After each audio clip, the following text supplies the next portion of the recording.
Welcome to the budget hearing rather, for Region 12. You okay?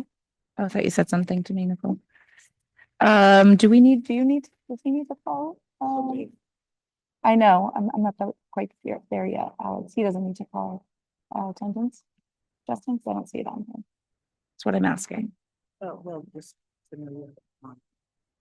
Can you just call attendance, please, even though it's not on the agenda?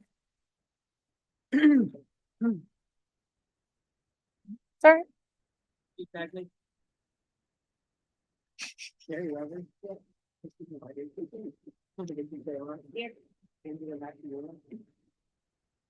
Not here. Mm. Yes. Like, Jen Pody. Here. Alex McNaughton. Here. Justin Onley here. Greg Kava. Here. Stephanie Kolnick. And Joe Abdella. Not here. And Jane Jane Sargent. is here, yes. Great. Okay, so I'm going to read notice Chippewa Valley Regional School District, District 12 Public Budget Hearing. Notice is hereby given that a budget hearing for Regional District School, oh, sorry, I thought you were talking, School District 12 will be held here in the library of Chippewa Valley School, 159 South Street, Washington, Connecticut, on March 10th, Monday, 2025 at 7 p.m. Number 3, to overview the budget process and the 2025-26 annual budget for Region 12. Okay, thank you. Good evening, everyone, members of the board and staff and community. I'm just going to give a very brief overview, and I'm pleased to have had the opportunity to present the 2025-26 budget proposal for Region 12. And I believe it reflects really an unwavering commitment to providing high quality education. And I think at the same time, we've been fiscally responsible for our taxpayers. And this proposal definitely strikes a balance between our priorities in our strategic plan and ensuring that we continue to offer what we all know are exceptional services here in the district and still being mindful of the financial impact on our communities. As you know, our proposed budget totals $28,248,250, and that represents a 2.44% increase over last year's budget. However, after accounting for revenue, and I know I put that up on the chart when I presented the revenue from our agri-science program, the net increase requested from our towns is a more modest 2.08%. This is notably, I will say, lower than the current average increase among districts across the state. And I hope you've had a chance to go out there and look at that. They're not all in. It's just about 6%. Our budget, however, is a direct result of very careful planning, a lot of effort put in by my team, deliberate adjustments, and strategic decision-making, all aimed at maximizing efficiency and again, maintaining high-quality educational programs and services that still exist and we hope will continue to exist.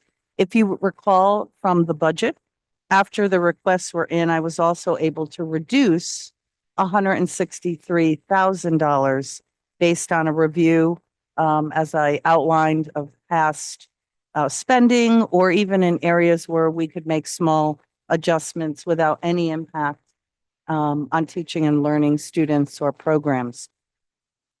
I also want to emphasize that this budget proposal benefits from several significant offsets.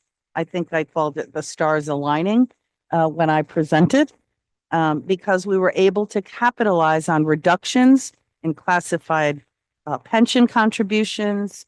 As I mentioned, special education expenses, usually that goes in the other direction. But we also had transportation reductions, and that was, as I mentioned, being able to combine some routes, some runs, and also from the taking away of the bus for reach.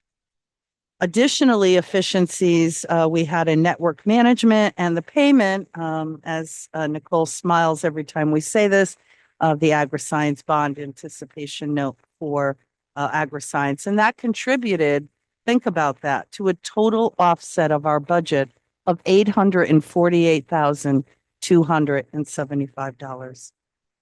Despite these cost-saving measures, the budget also makes critical investments. And I think it's really important to point that out, because while we did have these offsets, we were lucky enough to have those, we are still making critical investments in our schools.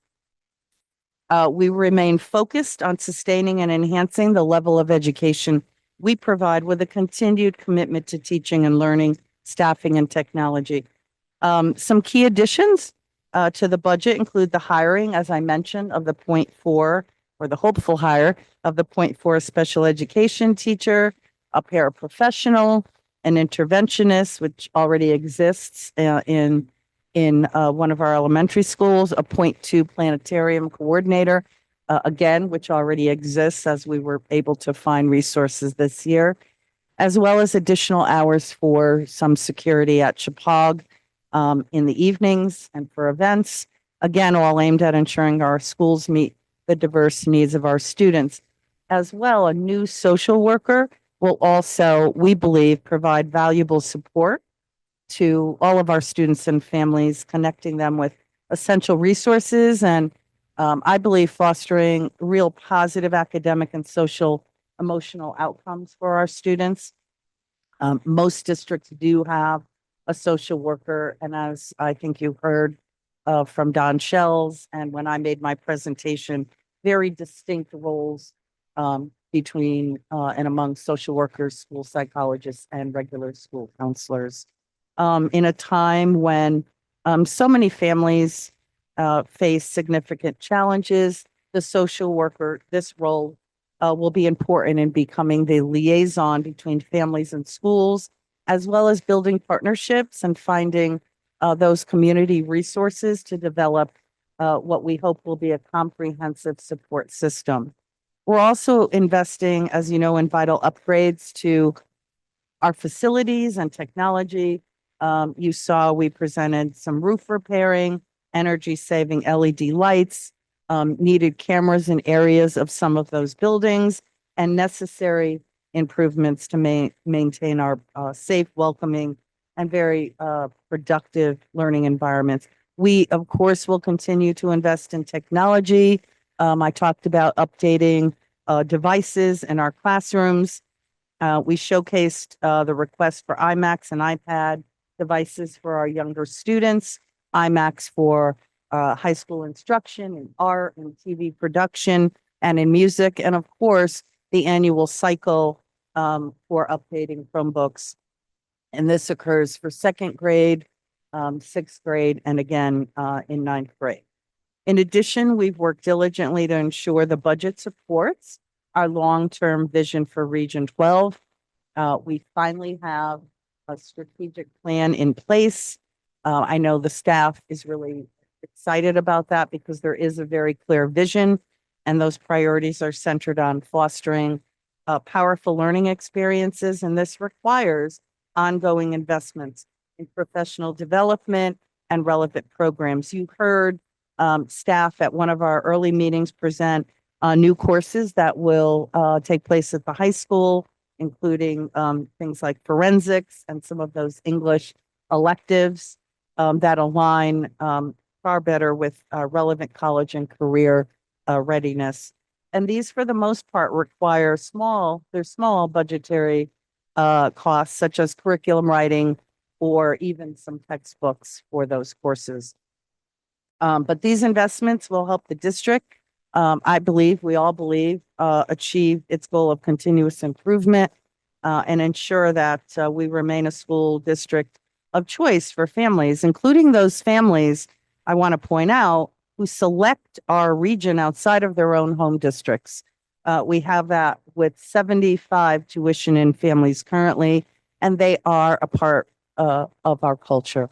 Another example is the ongoing success of our agri-science program. We just spoke loudly to that this evening in our board agri-science committee.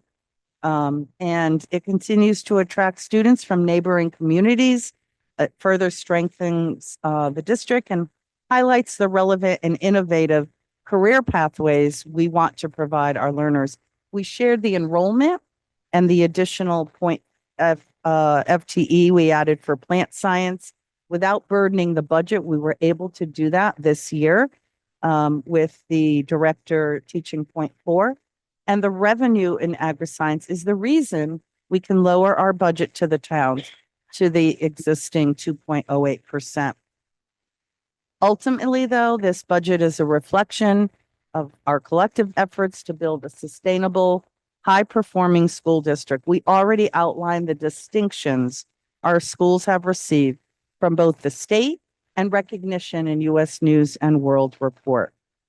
Through strategic investments, careful planning, and the ability this year to utilize those significant offsets, we're fortunate to present what I believe is a modest budget increase that preserves our core programs and services, but it also enhances all of those wonderful academic opportunities and all of those necessary supports for our students. So I would like to extend my sincere gratitude to our dedicated teachers, our leaders, all of our staff, and our community members as well, all of the selectmen and members of the towns who support our budget every year. Our proposal, I think, shows we continue to reflect a strong vision, now a very clear path, and a deep understanding of the communities we serve. Thank you very much. Lot of hard work here. So thank you, Nicole and Lori. Appreciate it. Moving on now to public comments regarding the 2025-26 Region 12 budget. Anybody who would like to get up to say anything? Anyone, any comments to say? No? Just want to give a last shout out. If there's anybody that wants to make a comment about the budget, you can come up to the podium, introduce yourself, tell us what town you're from, please. Chris Haggerty. I'm from Roxbury. If I've done my math right, the total budget divided by the number of students is right around 35,400 per student. The students that come in from area towns, what do we charge back to those towns?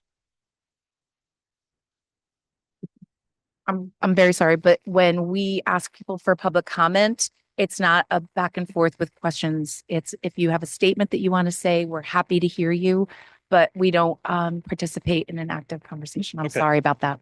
Let me rephrase it then. I'm curious what the amount is that we charge back to each of the towns, and is that equivalent to what the per student cost is? And if it isn't, and it's less, is there a reason we're subsidizing taxpayers in other towns? That's it. Thank you.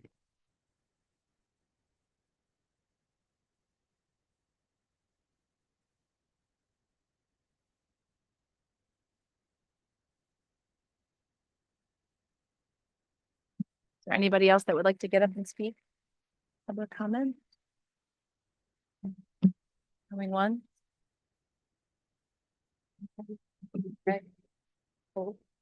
Well, I just wanted to say that the gentleman asked an important question because a lot of people don't quite understand how the economics of that works. We do charge less to those people that come in from other towns, but we're not subsidizing them because, in fact, we have empty seats. Our schools are designed for a much larger population, but the way we look at it, we look at the costs of running the school for the number of totally native students. And you look at the cost for adding those extra students, and the cost is marginal because the seats are empty and we're not hiring more teachers. And when you look at faculty, when you look at staff and benefits, staff salaries and benefits is 75% of the budget. And so if we're not hiring any new teachers, but we're taking on those people, it allows us to earn a net profit, which gets returned to the town of something, just around $1 million a year. And so they actually are productive of money for the towns, not taking it away. And also, if you look at the per pupil expenditures, and the state figures them differently because they don't include capital funds in the per pupil expenditure calculations. But the state, when you look at what we're spending per kid, the problem is not that we're spending too much. The problem is we don't have enough kids. And when I moved here, we had 1,200 kids in Region 12. Okay, and the per pupil expenditure, even if you grossed it up to today's dollar budget, would be less than half of what it is for us. And that's because we had a reasonable number of children in the district. So no matter how many kids you have, you're going to have a certain amount of expenditure, even if whether you have one child or 100 kids, or whether you have a couple of thousand kids. You still have that level of expenditure you need. You still have to have high school teachers. You got to cover all the subjects. So no matter what you do, you're going to have those expenditures. But the money that we are actually making money on the tuition in candidates. And that's something that people don't realize because they don't understand that those seats are empty. It's like an airplane. You have empty seats, you put someone in it, still going to cost you the same amount of fuel to fly, close to the tiny marginal differences. And yet you fill the seats. You sell those tickets for half price or less, and you still make money on them.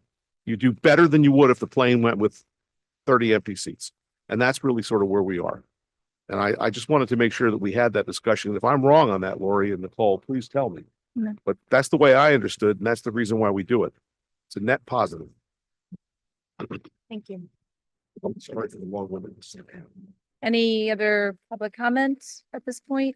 Since there's a lot of chatting over there. Is there anything you want to share? No? Okay. So I think now we're going to, can I have a motion to adjourn? So moved. Second? All in favor? Aye. Okay,